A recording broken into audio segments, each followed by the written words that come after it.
Pagkalabas niya ng bilangguan, agad niyang balak puntahan ang anak niya. Pero ang driver ng itim na sasakyan na naghatid sa kanya ay nanghingi ng mas mataas na halaga. Nasaan ang pera? Nabayaran na kita.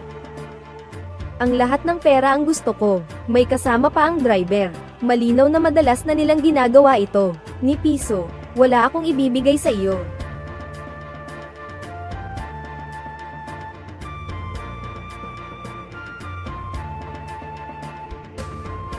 Hindi naman gaanong nahirapan si Chris. Madali niyang naayos ang dalawang sakim na iyon. Kinuha niya ang mga bagahe sa lupa. Kinuha niya ang susi sa bulsa ng driver. Kaya naman hindi na siya naglakad. Dumating siya sa lungsod kung saan naroon ang anak niya. Maya-maya pa'y umalis na ang sasakyan na may sakay na si Lisa, ang anak ni Vincent, ang Don. Nang makalayo na ang mga ito ay sumunod si Chris. Habol ng habol hanggang sa kalye. Habang naghihintay ng stoplight, nakakita siya ng isang pulubi na nagpupunas ng salamin ng sasakyan. Biglang may naisip siya. Kaya naman, sa susunod na stoplight, nagkunwari rin siyang pulubi at lumapit sa sasakyan ng lalaki. At nagsimulang magpunas ng salamin na parang propesyonal. Ang mga bodyguard sa loob ng sasakyan ay patuloy na sumenyas na hindi na kailangan. Pero parang hindi ito nakita ni Chris. Ituloy mo ang ginagawa mo. Pagkatapos, kumatok ka sa salamin para bayaran ka ng bodyguard. Nakitang walang reaksyon ang bodyguard. Kaya sinipa niya ang side mirror ng sasakyan. Bumaba ang bodyguard para magpaliwanag. Or seeds Ben. Samantala, bumaba si Lisa at tumakbo. Matapos niyang mawalan ng lakas ang mga bodyguard, agad na hinabol ni Chris ang sasakyan nila gamit ang kanyang kotse. At di nagtagal ay napahinto siya sa harap ni Lisa. Medyo nagpanik si Lisa. At walang magawa, tumakbo siya sa kabilang direksyon. Hinabol siya ni Chris at nahawakan. At isinilid sa compartment ng kotse. At isang segundo bago dumating ang mga bodyguard ay mabilis na umalis. Nang malaman niyang dinukot ang anak, labis na nagalit si Vincent. Hindi niya maisip kung sino ang may ganitong lakas ng loob. Nadukutin ang kanyang anak. Pero ang malabo at di malinaw na paglalarawan ng mga bodyguard sa mukha ng mga kidnapper ay lalong nagpakasilaw sa kanyang galit. Walang pag-aalinlangan niyang ipinukpok ang kanyang pamalo sa katawan nito.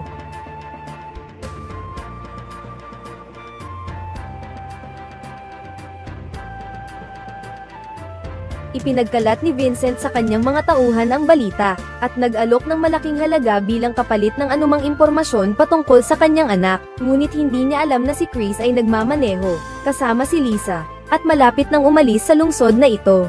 Sa buong biyahe, si Lisa ay hindi mapakali.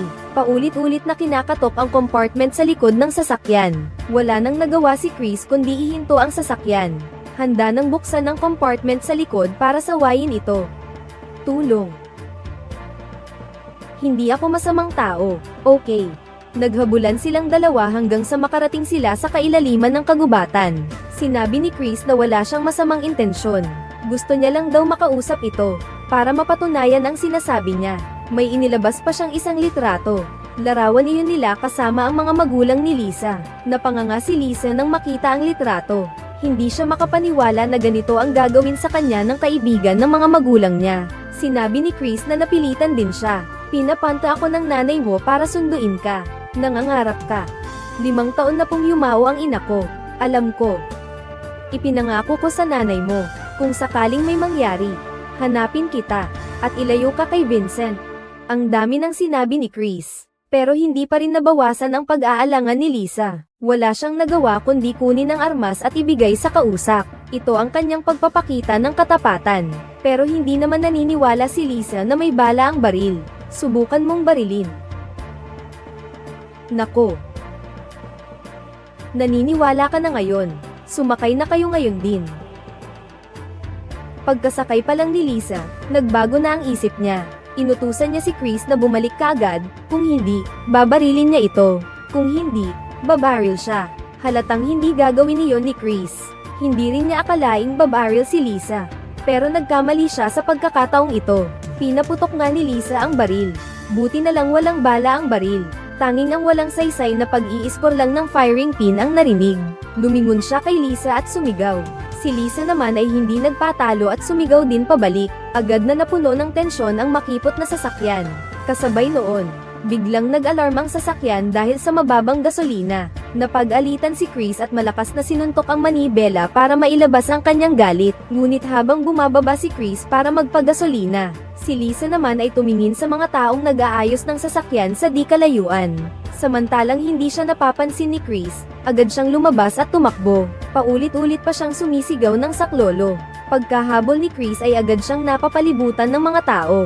Nakarating si Lisa sa pampublikong telepono. Nais niyang tawagan ang kanyang ama para humingi ng tulong. Si Chris naman ay nagpaliwanag ng buong lakas. Pero walang naniniwala sa sinasabi niya. Isang sagupaan ang sumabog sa pagitan ng dalawang panig. Teka lang.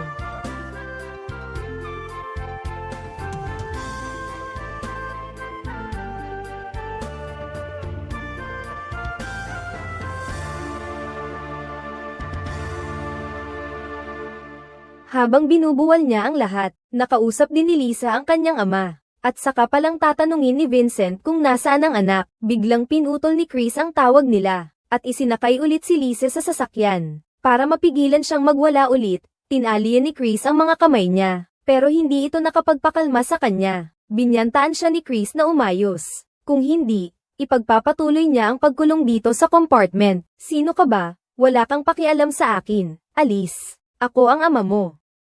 Malakas ang dating ng mga salitang iyon, natigilan si Lisa. Sinabi ni Chris na siya ang tunay na ama nito. Medyo hindi naniniwala si Lisa. Pero sa buong biyahe, kahit anong gawin niyang pagwawala, hindi naman siya sinaktan ni Chris. Marahil totoo nga ang sinabi nito. Dinala siya ni Chris sa isang restaurant. Bihira na lang siyang sumuwi. Kahit alam niyang buhay pa ang anak niya. Wala man lang siyang kahit kaunting bakas. Nag-aalala si Vincent. Ngunit hindi niya alam na palihim na ibinalita ng kanyang assistant ang balitang ito kay Corvo, ang kalaban nilang mamamatay tao. Noong mga panahong iyon, hindi malaman kung bakit.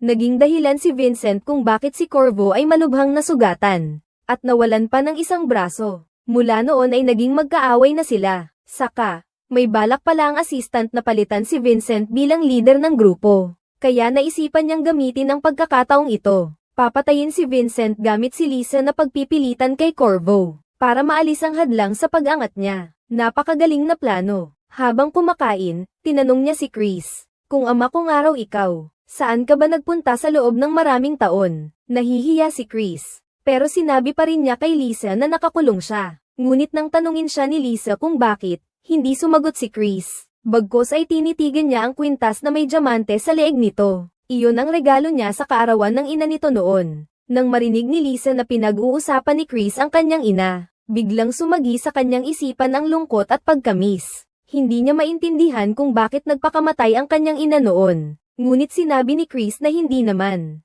Posible umanong pinatay ang ina niya ni Vincent. Ngunit ang sinabi ni Chris ay nakapag-alab sa galit ni Lisa. Pakiramdam niya ay niloloko siya ni Chris. Imposible namang magawa iyon ni Vincent. Ngunit pagkasabi pa lang niya noon, biglang may narinig silang tunog ng pagkarga ng bala sa tabi. Isang grupo ng mga taong armado ang sumulpot. Nandoon sila dahil sa pera ng bounty kay Vincent. Malinaw ang intensyon nilang patayin si Chris at kunin si Lisa. Sabihin mo sa kanya na hindi nakasafe ang baril. Ano ang sabi niya?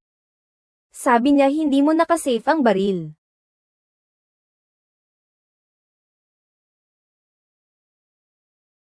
Habang nakikipag-agawan si Chris sa mga armadong lalaki, pinasok naman si Lisa at sapilitang inilabas ng pinto, para pigilan si Chris na habulin sila. Binaril nila ang gulong ng sasakyan niya. Nang makalabas si Chris, umalis na ang sasakyan ng kalaban. Sa sobrang galit, binato niya ng malakas ang susi ng kotse sa lupa. Maya-maya, dinala nila si Lisa sa lungga ng isang maliit na leader ng gang. Pagkatapos ibigay si Lisa sa lalaki, natanggap nila ang malaking halaga ng pera. Pagkaalis ng ilan, sinabi ni Bona kay Vincent ang tungkol sa pagkahanap kay Lisa. Pagkatapos ay iniabot niya ang telepono kay Lisa. Nang makasiguro na si Lisa ay maayos na, pinaghihintay niya si Vincent, sinabing darating na siya agad. Pero hindi naman nagmamadali si Lisa. Sa halip, tinanong niya si Vincent kung may kinalaman ba ito sa pagkamatay ng ina niya. Natigilan si Vincent sa tanong na iyon. Pero pagkatapos ng sandaling pag-iisip, itinanggi niya ang tanong ng anak niya. Sinabi niyang ginawa na niya ang lahat ng kaya niyang gawin para sa ina nito. Pero hindi niya alam kung bakit nagpakamatay pa rin ito. Mahal ko siya tulad ng pagmamahal ko sa iyo. Bakit mo naman biglang natanong yan?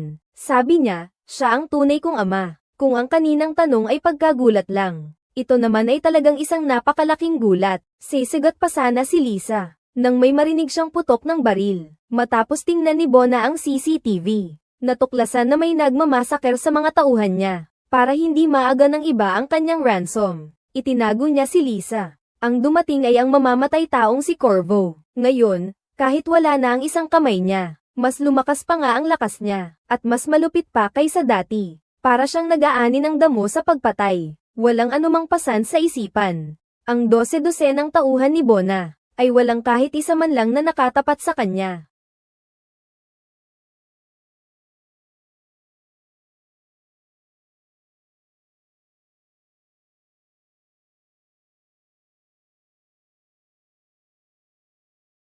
Natakot si Bona sa dami ng kalaban. Bumalik sa silid para humingi ng tulong. Ngunit tinamaan siya sa ulo ng isang dekorasayo ni Lisa at nawalan ng malay. Ang mga tauhan ni Bona sa labas ay halos pinatay na lahat ni Corvo. Halos hindi na makapagsagawa ng isang epektibong pag-atake. Kinuha ni Lisa ang baril ni Bona, at balak sana siyang sugurin si Corvo mula sa likuran. Ngunit nakita siya nito.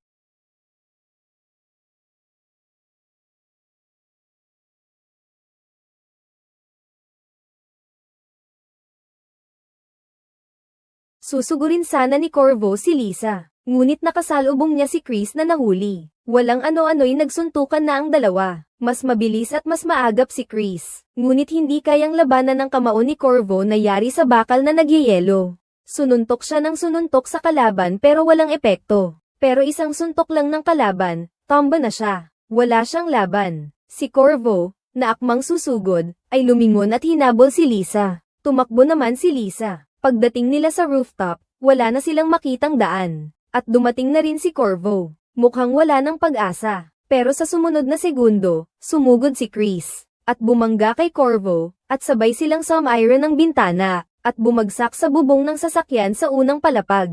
Pagkakatayo pa lang nila ay binaril na sila ni Bona ng sunod-sunod. Parang libre ang bala, sa sobrang dami ng putok sa paligid. Kasabay ng pagsabog ng mga sparks ay ang malakas na tunog ng pagtama ng mga bala.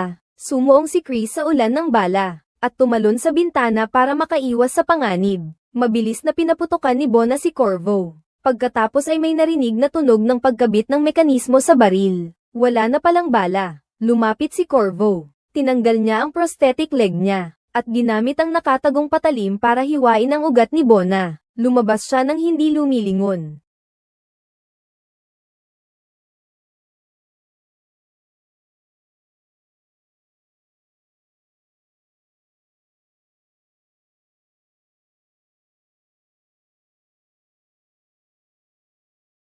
Matapang si Lisa. Ang pagbangga niya ay nagbigay sa kanila ng pagkakataong mabuhay. Nagmamadaling tumakas ang dalawa, subalit hindi pa sila nakakalayo, nang dumating si Vincent at ang kanyang mga tauhan. Ngunit huli na sila, kalat-kalat ang mga bangkay, walang natira, lahat ay isang tama lang ang katapusan. Sa monitor sa opisina ni Bona, nakita ni Vincent si Corvo. Ang anino ng lalaking ito ay laging nasa isip niya, mas lalong mahihirapan na siyang mailigtas ang anak niya. At nang makaligtas sina Chris at Lisa, nais niyang makapag-usap tungkol sa nakaraan ng ina nito. Ngunit nang banggitin si Vincent, nag-away na naman silang dalawa. Hanggang ngayon, naniniwala pa rin si Lisa na walang kinalaman si Vincent sa pagkamatay ng ina niya.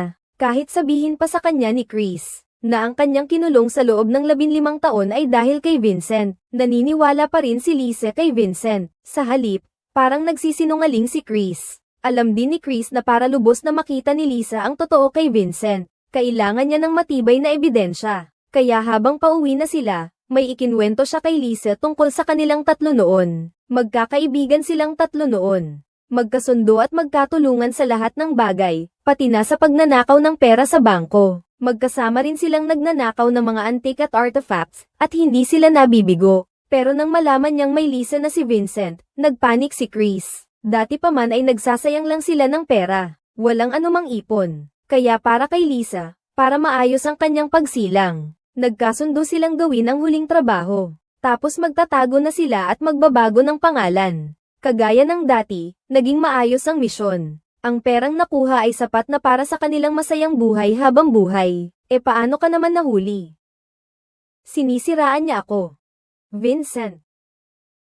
Nag-iwan siya ng ebidensya sa crime scene na direktang tumuturo sa bahay ko. Tapos nakulong ako ng 15 taon. At hindi na rin ako pinapansin ng nanay mo. Grabe ang malas ko.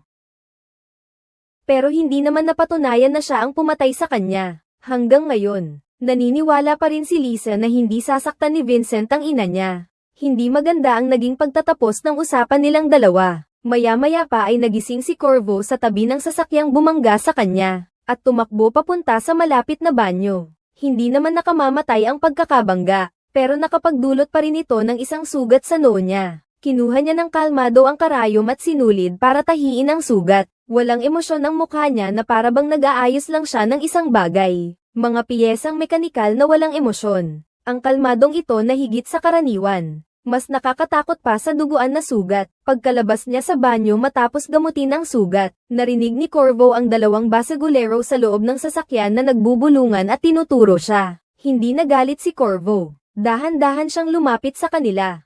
Oy, pare. Nag-enjoy ka ba? Oo, gago. Kukunin ko ang sasakyan mo. Ha? Kukunin mo agad ang sasakyan ko.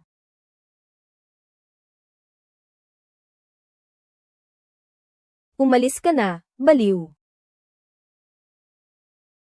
Malinaw na hindi naisip ng dalawang gangster, na isang demonyo ang kaharap nila, at bumaba pa sila ng sasakyan para mang-asar. Akala mo'y marami sila, akala ko'y isang hari. Resulta, ni isang bronzeman lang hindi. Ganun na lang kadali ang pagkakaroon ni Corvo ng sasakyan, at agad na nagmaneho para hanapin sina Chris at Lisa, hanggang sa pagsapit ng hating gabi. Samantalang si Chris, para maprotektahan si Lisa, ay nagnakaw ng sasakyan sa gilid ng kalsada, para ihatid siya sa bahay ng kapatid niya sa Amerika para magtago. Kahit na mas mahihirapan kami sa buhay, at least may iligtas namin ang aming buhay. Pero tinanggihan agad ito ni Lisa. Nandito kasi ang paaralan niyang gusto, ang mga kaibigan niya, at ang mga pangarap niya para sa kinabukasan. At saka mabait naman sa kanya si Vincent. Gusto na niyang manatili rito at ayaw nang umalis pa. Sinigawan pa nga niya si Chris dahil dito. Iiwan mo na lang ba ako sa aking tiyahin? Tapos iiwan mo na naman ako at magpapanggap na isang ama na nang iwan ng anak. Natigilan si Chris sa pagtitig kay Lisa na matigas ang ulo. Labis ang kanyang pag-aalala pero hindi niya alam kung paano sasabihin. Ngunit dumating na ang may-ari ng sasakyan. Hindi pinansin ni Lisa ang pagpigil niya at tumalon palabas ng sasakyan. Nanggigigil si Chris at itinutok ang baril sa may-ari ng sasakyan. Ngunit hindi niya napansin na nakasakay na si Lisa sa sasakyan. Kakararating lang na paalisan ng may-ari ng sasakyan. Bigla na lang yumakapit si Lisa sa manibela at bumusina ng malakas para umalis. Sinubukan siyang pigilan ni Chris. Pero paano naman kaya hahabol ang dalawang paa sa apat na gulong? Sa sobrang galit, sumigaw na lang siya doon. Habang naguguluhan, may napansin siyang papalapit na sasakyan. Tumakbo si Chris para pigilan ito. Pero mukhang wala namang balak huminto ang driver. Gumulong si Chris para umiwas. At bahagyang napansin ang masamang intensyon ng kalaban. Sa isang iglap, nawala na ang sasakyan sa dulo ng kalsada. Samantalang si Lisa, nang makalayo na ng sapat kay Chris, ay huminto sa gilid ng kalsada. Nais niyang tawagan si Vincent para sunduin siya. Napansin din niya ang lumitaw na dilaw na sasakyan. Akala niya'y dumaan lamang iyon. Hindi naman nagseryoso, at patuloy na nagtelepono. Ngunit nang makita niya ang mukha ng tao sa loob ng sasakyan,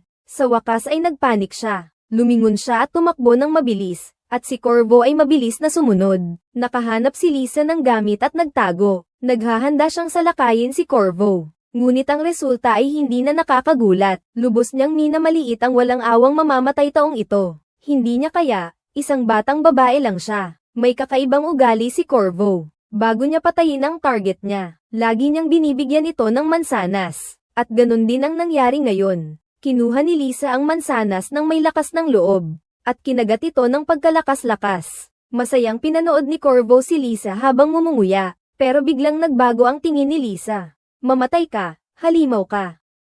Tumakbo ng mabilis si Lisa para makaiwas kay Corvo. Bigla niyang narinig ang sigaw ni Chris. Para bang may nahawakan siyang panghawak sa buhay. Ngunit nang makita niya si Chris, kasabay noon ay ang pagsulpot ni Corvo sa likuran niya. Walang paabi si Corvo. Binomba si Chris ng paulit-ulit. Umiikot ang mga bala sa paligid, nagsisilabasan ang mga sparks. Ginamitan din ni Chris ng pagkakataon para gumanti. Mukhang pantay ang labanan. Pero si Corvo pala ang may kontrol. Nang muling tumayo si Chris, si Lisa na ang naging hostage ni Corvo. Nanginginig ito sa takot. Nawalan ng tsansa si Chris kaya napilitang itapon ang hawak na armas. Wala na siyang armas. Pareho na silang nasa kamay ng isa't isa. Ginamit ni Corvo ang lubid para atali si Lisa sa sasakyan. Pagkatapos ay tinali rin niya si Chris. Hinawakan niya si Chris. At pinaghahampas ulit siya ng puwit ng baril. Gusto malaman ni Corvo kung sino ba talaga ang taong paulit-ulit na pumipigil sa kanya sa pagkuha kay Lisa. Sino ka? Hayop ka. Sino ka?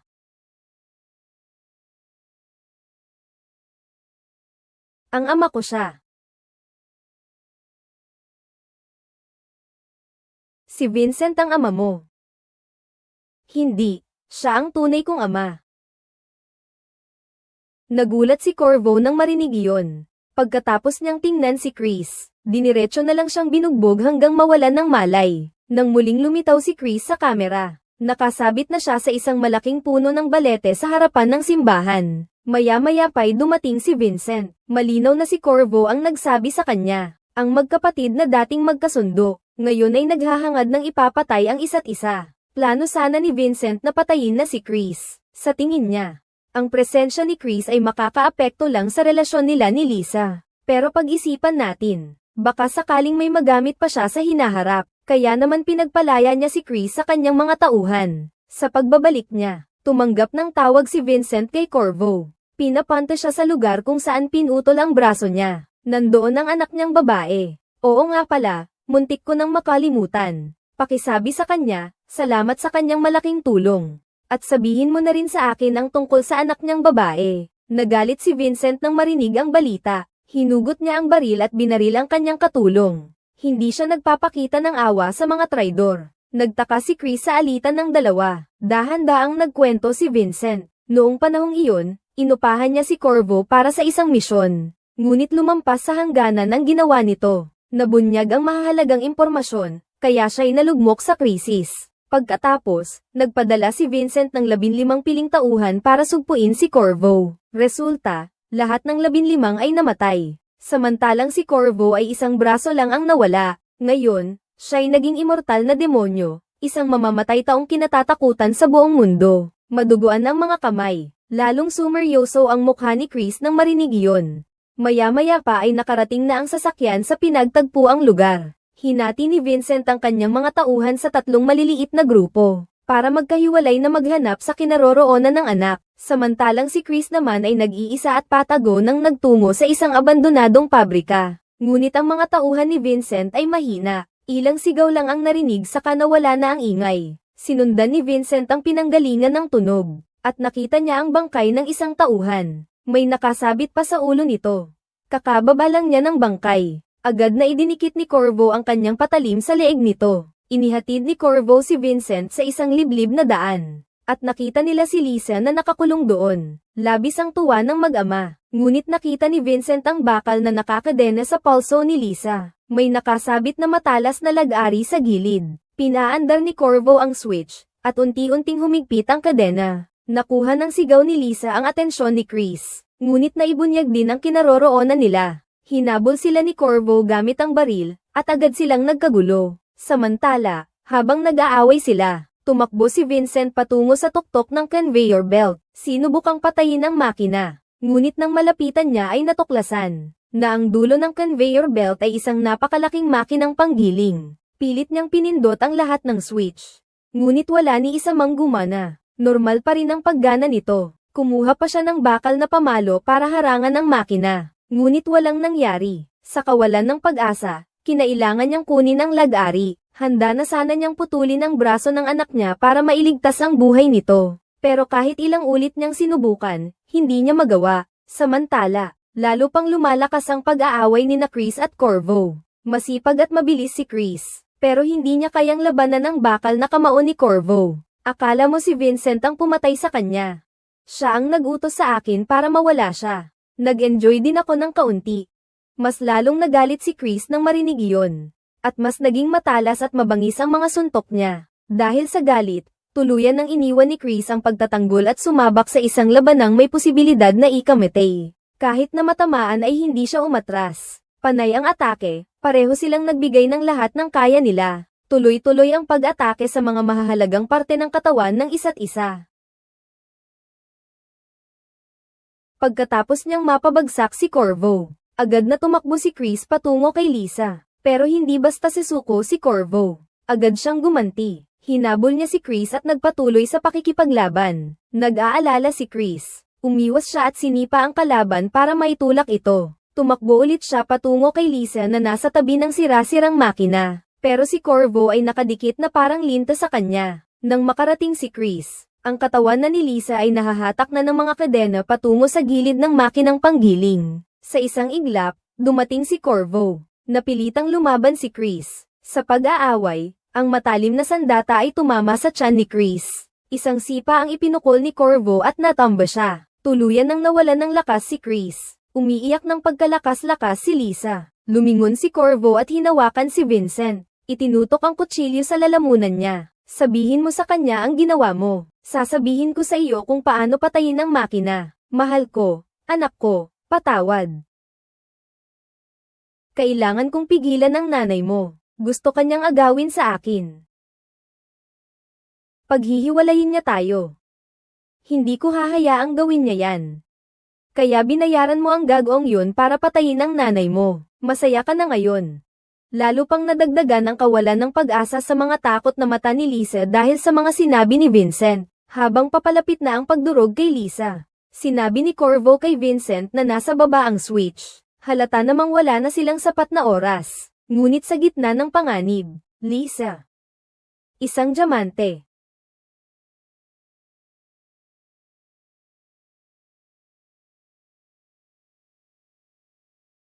Ang matigas na diamante ang pumutol sa kadena. Nakatakas si Lisa. Nakita ito ni Corvo. At galit na sinuntok si Vincent. Hinawakan niya si Lisa. At balak siyang piliting ipasok sa nakakatakot na makina. Nakita ni Chris ang pangyayaring ito at nagtiis ng matinding sakit. At tumakbo para makatayo at sumugod kay Corvo. Upang pigilan ang lahat ng ito. Nagsimula ang isang matinding pagtutuos. At pareho silang umatras hanggang sa gilid ng railings. Sinubukan ni Corvo na itulak si Chris mula sa mataas na plataporma, ngunit hindi niya napansin ang paglapit ni Vincent.